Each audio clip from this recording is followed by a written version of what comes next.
Ambassador Hua, thank you very much for joining us today. Thank you for having me.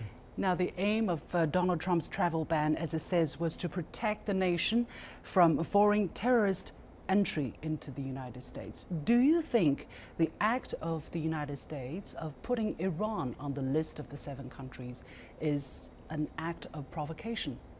Iran has been labeled a terrorist country since the revolution in 1979. So Iran has been called a terrorist country since many presidents of the United States. So I think it's easy for Donald Trump to call Iran a terrorist country.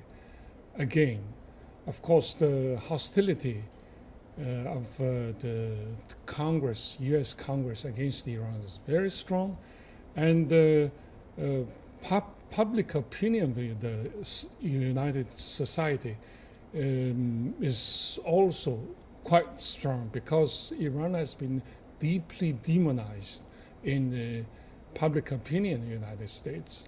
So I think Iran has been listed into the 7 terrorist countries. The reasons that Donald Trump still he's considering or listing Iran among the terrorist country in the Middle East. And one of the reasons that the United States labeled Iran a terrorist country is because of the Iranian support of Lebanese Hezbollah, which has been labeled a terrorist group in the United States too. But actually, Iran has been the safest countries in the Middle East. And actually, Iran has not been engaged with any terrorist activities.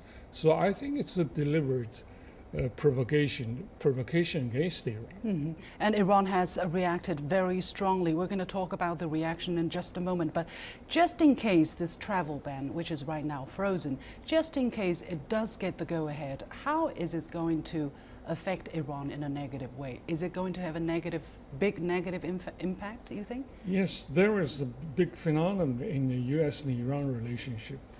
Iran and the United States have had no diplomatic relations with each other. But in spite of this, millions of Iranians are living in the United States, studying there or doing business or traveling there. And today you see in Iran, almost many families have their children studying in the United States. So this will heavily affected many Iranian families who have their children studying there or traveling there. Yeah, I would imagine that this is also going to play very negatively in the Iranian people's perception and expectations from the American people and the American government, especially after the conclusion of the Iran deal. I think among the Iranian public there is quite actually a friendly sentiment towards the American people. Yes, of course.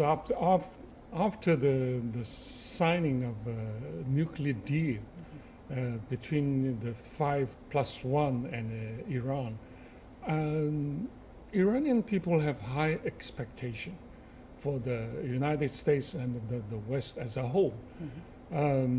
They expected the East relation with United States, with European countries, and have more trade and, of course, better life in Iran. But this new act of Donald Trump, the presidency, I think will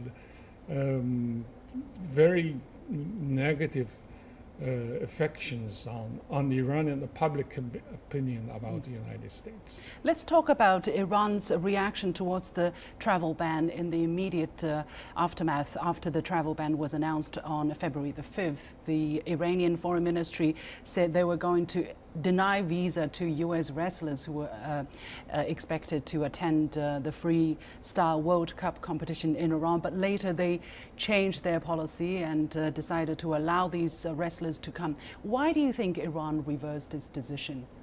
Yes, the relation with the United States has been always a very controversial issue in Iran. And although the popular, many people, they're expecting better relationship with U.S. and have their children to study in the United States and more trade and more open society, but still there are strong opinions against the United States. The United States is still called or labeled a great Satan in Iran. And then many people in Iran still think United States is the #1 enemy for Iran. Let's talk about the missile tests and the sanctions. We know things were developing very fast, right? Donald Trump issued the travel ban, and immediately the next day, Iran test fired missiles. And then the next day, the United States, Iran violated the Iranian deal, and Iran test fired another missile, and then back and forth. Do you think the first missile test that Iran was conducted immediately after the ban was announced, do you think that they did it in retaliation for the travel ban, or they wanted to do anyway already? They just chose the perfect time to press the button. Iran did have frequent missile tests before the nuclear deal. And really, they seized many of their missile tests after the signing of the nuclear deal. Mm-hmm. But again, because of the very strong action or deliberate provocation of Donald Trump's administration, Iranian restarted their missile tests. I think by doing this, Iranians, they want to give the U.S. or the Donald Trump's administration a strong signal that Iran is strongly against this kind of policy of the United States. Do you think President Trump might back down, given this kind of temperament we have seen so far? Trump has been stated that he's against the nuclear deal with Iran, and strongly he has criticized Barack Obama's deal with Iran. He said the United States has lost so much in the deal. But I think still there is a big question for you, because this is a deal not only bilateral between U.S. and Iran. It is a deal between 5+1 with Iran. It's an international agreement. Yeah. So U.S. can withdraw from that agreement, but they cannot deny the position of the European Union, Russia and China. And China, sure. Now, there's been a dispute between the United States and Iran as to whether the firing of the ballistic missiles has violated the Iranian deal. Of course, the Trump administration says Iran violated, Iran says it didn't. How can we judge that? The nuclear deal actually is a deal of nuclear issue. Nothing has been mentioned about the Iranians' missile test. Of course, there is an article, Iran's ban should be banned from any kind of missile tests carrying nuclear warhead. But this time the nuclear test is without nuclear warhead. So I think Iran is entitled to have this kind of missile tests. What about the new sanctions that the U.S. Treasury Department has rolled out? This time, these sanctions are targeting 25 individuals and companies, including Chinese companies and Chinese individuals. But in the first place, do you think the U.S. has the right to do these? Since the revolution, Iranian revolution, 38 years before, Iran has been many times sanctioned by the United States. Iran still is sanctioned for many things. Many Iran's assets has been frozen in the United States, American banks. So actually, Iranians has been got used of the U.S. sanctions. Many times Iran has been sanctioned.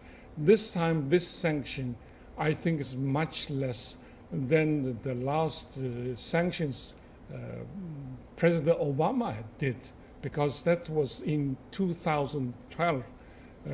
President Obama issued the sanction against Iran. It's a bilateral trade, and Iran's currency exchange has been stopped. But this time is much less than You the think it's last much day. less, Yeah. but however, it seems that the fact that the 2 Chinese companies and 3 Chinese people have been on the sanction list and have been put on the sanction list, and this is causing protest from China's Ministry of Foreign Affairs. For instance, spokesman Lu Kang said Beijing has lodged a protest to Washington, saying the sanctions are not helpful in promoting mutual trust. Do you think it was a mistake that the Treasury Department did by putting these names on the list, or they did it with a purpose? Washington did not have a very good record of the relations with China, especially the relation or trade between China and Iran. And the Chinese companies always have been the scapegoat of the U.S. policy. So In the case of actually, DPRK also. Yes, DPRK. Chinese companies, well, more than 100 Chinese companies are doing their business with Iran. And it's easy to find some excuse to make Chinese company as scapegoat, which is the United States may not like that. So I think this time this 2 Chinese company has been the scapegoats.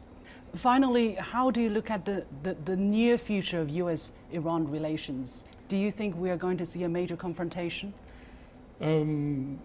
As far as Donald Trump has made a statement during his election campaign and after his inauguration as President of the United States, his statement has been not very friendly to Iran. We have to expect a very negative future of the U.S. and Iran relationship.